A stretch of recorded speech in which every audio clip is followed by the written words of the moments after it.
Pang-anim na payo, huwag mong ihayag ang Islam base lang sa sarili mong pangunawa. Ang dami-daming mga nangangaral sa panahon natin ngayon na nakabase siya sa sarili niyang pangunawa. Halimbawa, Tagalog yung nabasa niya, Islamic book.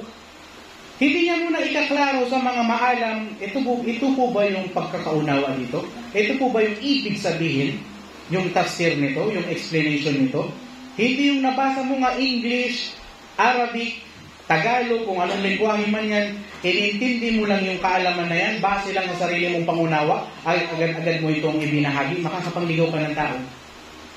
Kaya ang anim na payo, huwag mong ihayag ang Islam base sa sarili mong pangunawa. Ihayag mo ang Islam base sa Quran.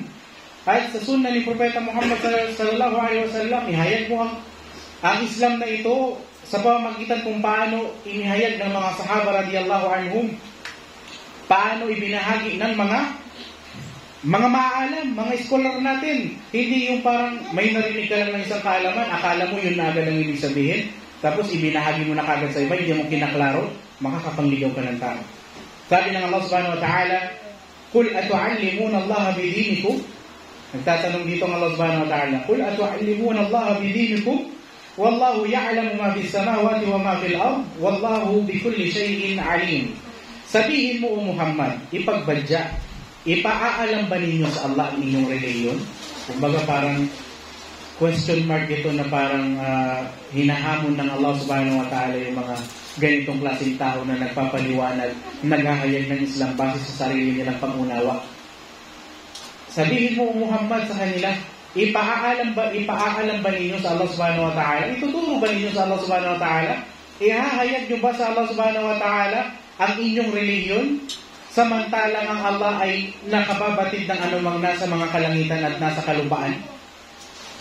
Ibig sabihin, alam naman ng Allah subhanahu wa ta'ala kung ganyan ang mga bagay-bagay, pero ganun-ganun ka na lang kung maghayag, base lang sa sarili mong pangunawa. At ang Allah subhanahu wa ta'ala ay lubos na nakababatid at lubos na alam niya ang lahat ng bagay.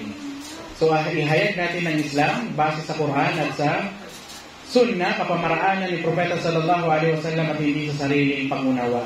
Yung mga self-study, yung mga ilang taon nang nag-aaral na hindi sa harapan ng mga imam, hindi sa harapan ng mga scholar. Ito, hindi ito self-study kasi may mga natuturo sa harapan natin. No? Pero yung self-study, yung bubuklat ka lang ng libro, mag-isa ka lang, hindi mo siya itatanong sa mga maalam kung yun ba talaga yung ibig sabihin ng kaalaman na yun. So nakakatakot na maililigaw mo yung sarili mo at maililigaw mo yung ibang mga tao.